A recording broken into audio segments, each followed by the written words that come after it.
All right, good morning. Reading comments here. Yeah, so I started off here looking at the Euro futures as they're getting killed. And just look at this weekly chart. There is room to keep going here. So what has become a grinder kind of move to the downside. And notice, I'll expand this in a second, but notice this rally here. Again, I'll expand it, but you can see the speed at which it went up into the prior pivot high, which, and even sort of this one here, I mean, it's just to recognize how even what looks like an impressive move against a downtrend that's a bear market just fell apart again. And now it just, well, it's had a void, it had some support over here, which it was trying to hold, but now it just has nothing, and it looks like it can just waterfall down to these lows down here. So this looks like an attractive market to be short and to focus on. It's got no support. This gap down here on the weekly chart, I don't know what that was, but that's an impressive gap on a weekly chart right there. In any event, this is falling sharply. And yes, there is an ETF for this. I forget the symbol, but there certainly is. The pound is coming down to some support. And this used to be, if I remember correctly, yep, all the way up here around 1.7 or so. So these are huge, huge drops. And this is continuing. This looks like, while there's some support there, stabilization, it probably keeps going down through it. That's all the data I have there on that. So I'd show you that rally. Big green bars up, but right into where sellers want to be. And it just proves the point of that I always try to make about the indicator-based methodology, whether it's Fibonacci retracements or channels or Bollinger Bands or Keltner channels or Elliott waves or whatever you want to. It's all about the basics. Where are the sellers and where are the buyers? And while there's buyers down here at prior swing lows, it's in a bear market and the trend is down. That's not a trend line. God help if I draw a trend line. Right? They're useless. But the point is being, there are sellers at prior highs, and yes, there are buyers at prior lows, but the trend being down, the prior lows get less respect, even though they can create bounces within a downtrend. So you want to short something, short it at resistance in a downtrend. You want to buy it at some support within an uptrend. And if it's in a trading range, you can trade that as well, or do credit spreads, right? So let's move on to equities. So yesterday, the bear got out its heavy claw and took a swipe and killed a few bulls and left them laying for dead yesterday. And you can see this move down on the hourly chart. That is one huge red bar, that something that we haven't seen for a little while. And this, let's kind of looking for my drawing tool here. We talked about flags, right? This was a flag. And we talked about this kind of like as when, might it take this out? And if it did, we'd see new all-time highs. And, based on the Fed's comments yesterday, the Fed chair, as far as China slowing, Euro slowing, slowing our manufacturing, where they're not going to just openly say, yes, there's more rate cuts coming. We have to look at the data. And that's what the media was saying. Oh, he's not going to just do a series of rate cuts. Well, I don't know why that would have been the cause for the market to sell off that he said that, because this is what he said he has been saying, I'm going to look at the data, and make decisions along the way. And then, the market just wants to hear that, what it wants to hear. And it's kind of foolish. But what I heard him say was, hey, half of the world is slowing down and it's slowing us down, and we're open to more cuts if the data supports that. So the real bearish news was he openly said, hey, there's problems over there and it's causing problems over here. And the market's sold off. Is it a failed pattern? In a sense, yes, because, Howard, because it suggested it was going to go higher. And, the other markets didn't look like this. But if we just focus on this, is to say this was a failed pattern, and is this the reason why this fell? Well, we know it's not the reason why it fell, but sometimes when patterns fail, yeah, they do create big moves. So well, let's move on. Excuse me. We talked about the was it here? Well, yes. So yesterday, even the day before, I had talked about, this head and shoulders kind of pattern. And that didn't fail. that broke.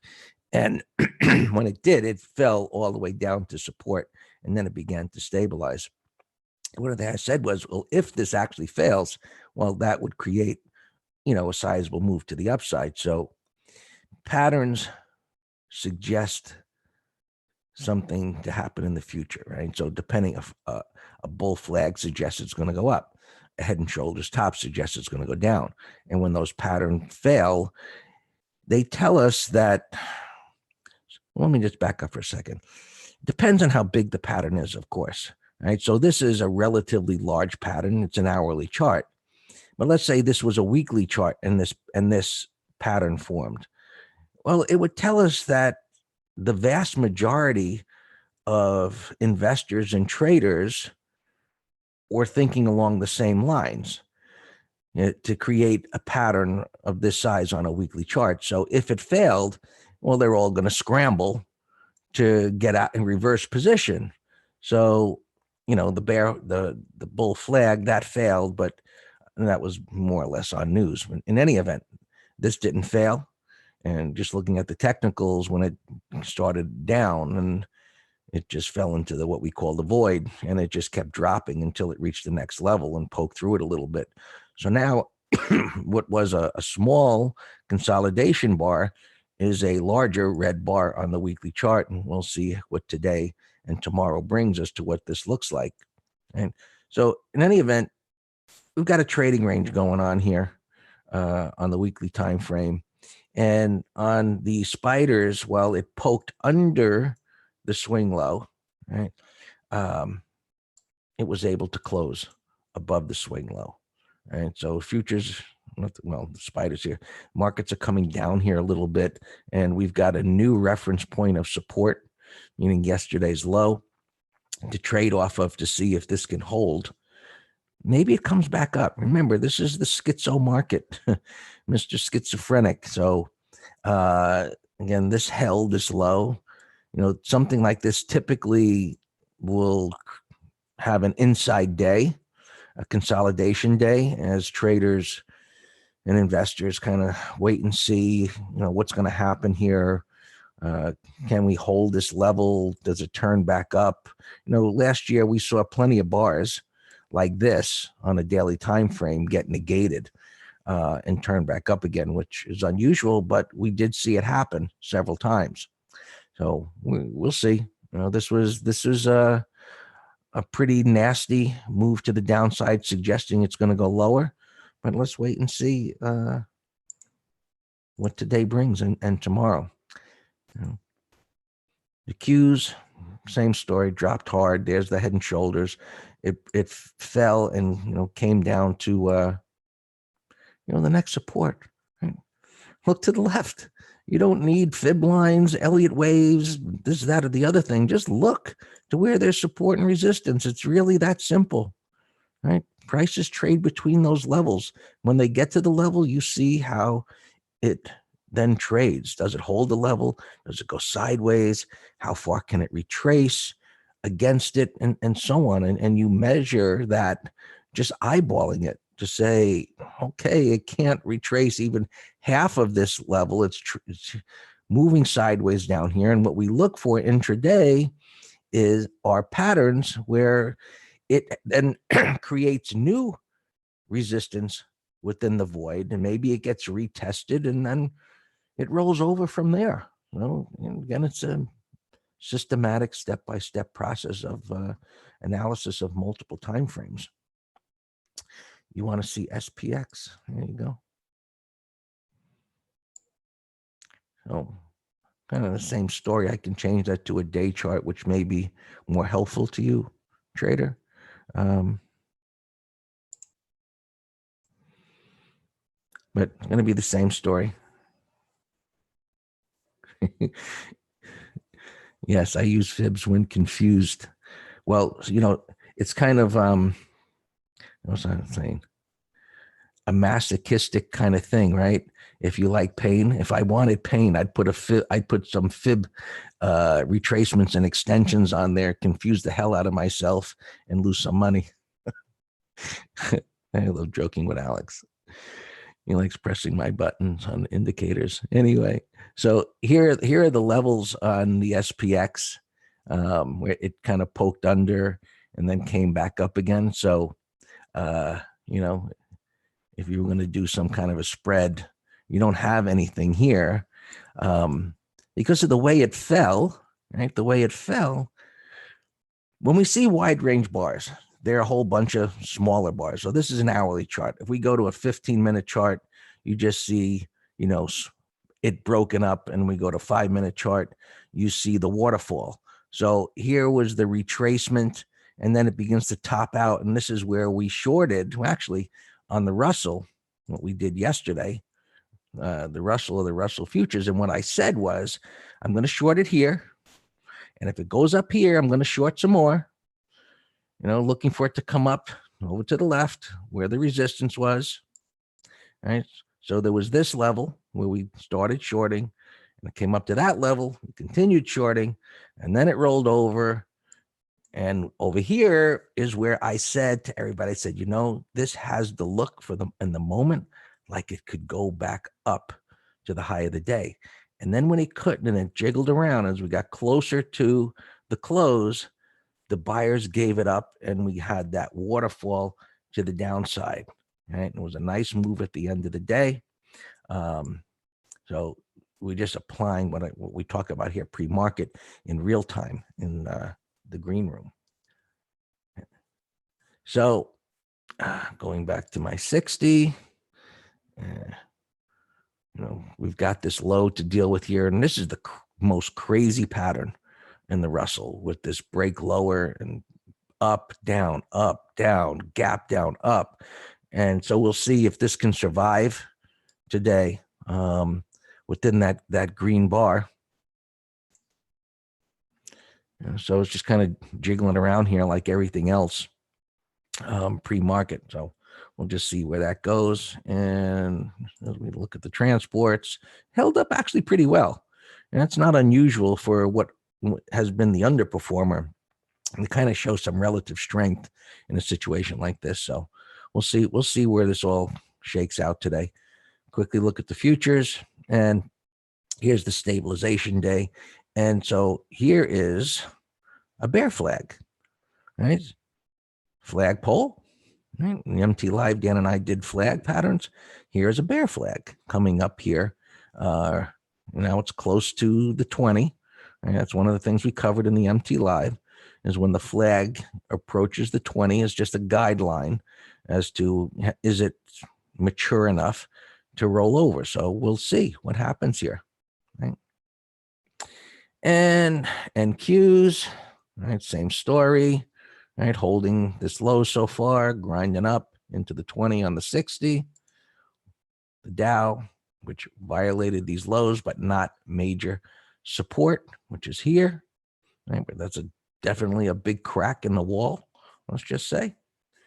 And oil, which was looking a bit better, it's kind of retracing back in again. So possibly a weird looking head and shoulders top. We'll see. This has the look of something that could break lower. And it's kind of inching lower there.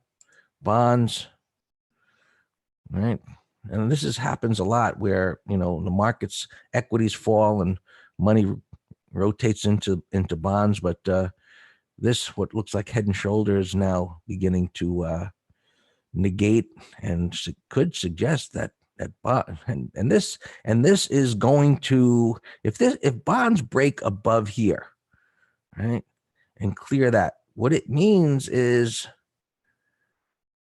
interest rates are pushing lower. And you can see what happened here yesterday. Bonds went up, interest rates go down. This is the ETF for the inverse of bond prices. So interest rates going down. And not only are you going to hear concerns about the Fed, the yield curve conversation is going to reemerge its head. And again, if this continues to go down, then they're going to talk recession, how China and Europe is causing problems here and the recession. And then Trump will start screaming, next rate cut, do it now, whatever, before, the bottom falls out.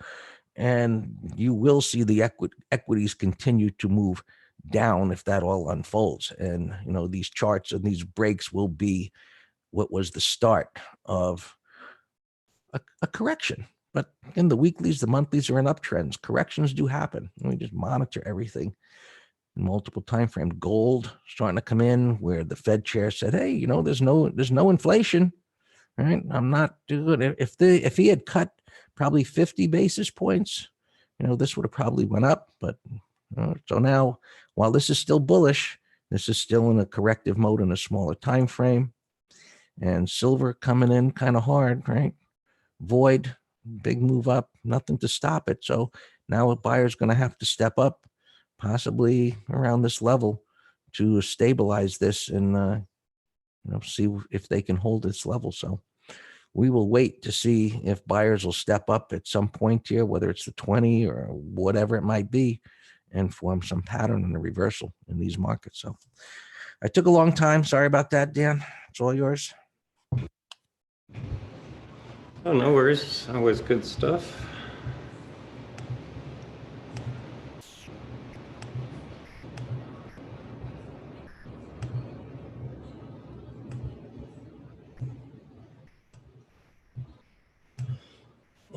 Okay, we only have 2 open positions in the weekly. We have Zoom call spread and Intuit. Swing option trader. Coup, we have a call spread.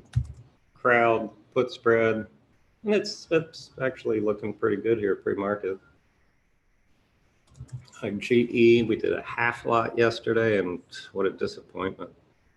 We're still in it. It just, believe it or not, it just barely held the stop. Now it's an ugly fall. GPS, we're long calls that expire tomorrow, so we're gonna. It was just meant to be a few-day swing trade. Miller Herman, we're long stock. Slab, covered call. STI, a bank, we're long stock, and we have a little core trade in TERP. Gappers here. So we'll keep an eye on these 2 ETFs that you all were talking about pre-market. AAWW, 41 bucks. That's a nasty gap. 30-minute low. I'll put him here. Crocs, 25.70, bullish gap way up here. You could watch that on a pullback and or 30-minute high. It's actually holding very well pre-market here. HGV, 26.77. Wow, that's getting shellacked. This is the Hilton Grand Vacations. all of these people. That is pain. Look at this almost 100% move. That's just a crazy move. I'm curious to see if where buyers step up. Let's put it here.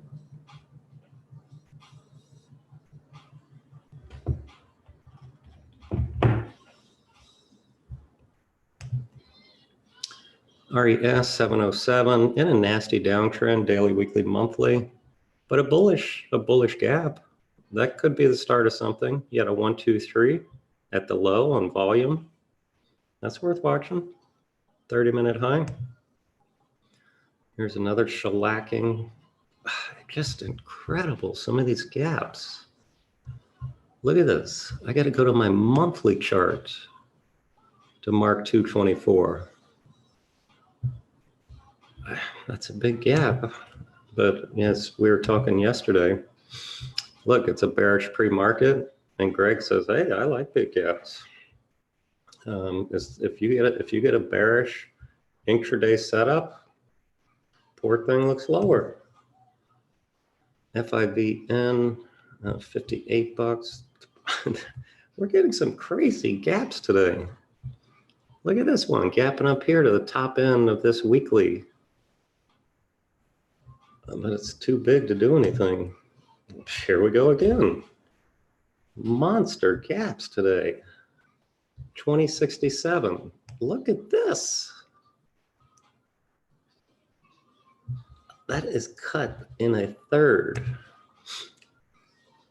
Beyond, yeah, they announced their secondary offering is going to be 160 bucks.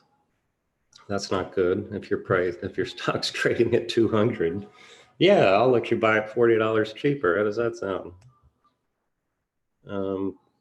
This looks like, look at this climactic sell setup at the high, far from the 20. I want to start selling calls on that on bounces.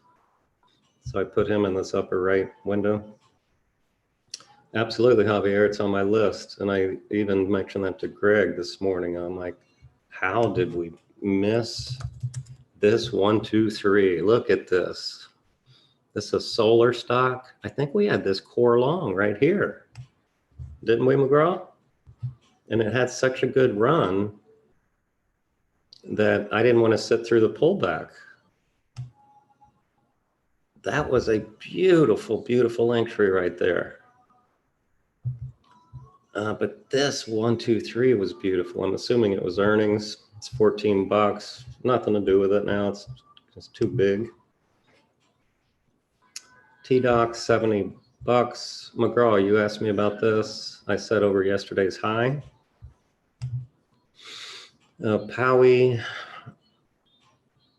I just think you asked me something about that. There's no pattern to me. Band, 83 bucks. That's a bullish gap. This is a mess.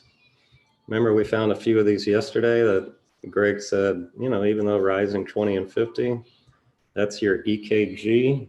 You need to go see the doctor. That's what this reminds me of. But put spread, McGraw. For me, I like that.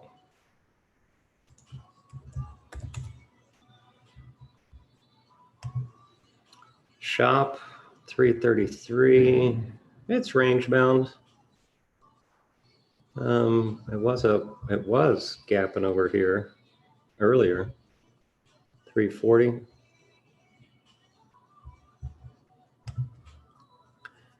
W 130. It's in a downtrend. It broke. Here's actually another flag. Right? Yesterday's course. Look, flagpole. Put your parallel 30 degrees. And this one broke to the downside. Remember, I think Pat was asking that question, Pat or Debbie. So this one actually was an attempted breakout of the bull flag right in here. Then it, failed.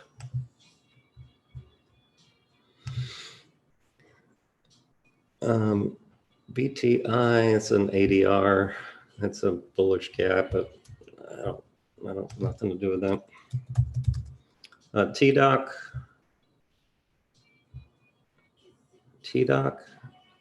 Yeah, no band. Well, TDOC, if you're doing a put spread, that one's easy. You know, down here, 67.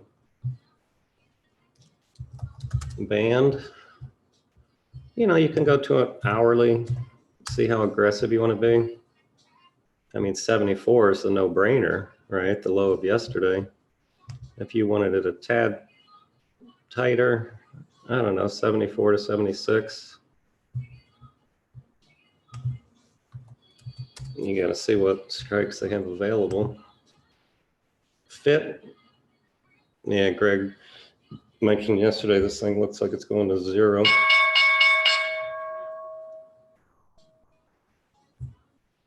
Wow, that's another nasty percentage gap. Yum, nice gap here. Wow, it's all-time highs. Look what this started from. A breakdown failure, wide range breakout, very shallow retracements.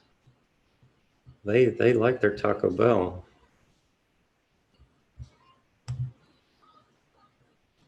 Yeti, it's a mess. Whiskey we already looked at. Verizon, it's a mess. You're gone. SPGI. We'll keep an eye on it. MPC. There's a gap breakout. You can do 10, 15-minute high on this. Start with a day trade. 5-minute high is more aggressive. Right there, and put spread, McGraw. I don't know if this is earnings.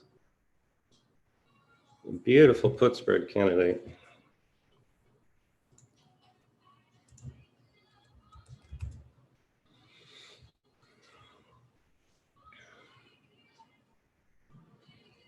Yeah, it must be earnings because it had an expected move of 350.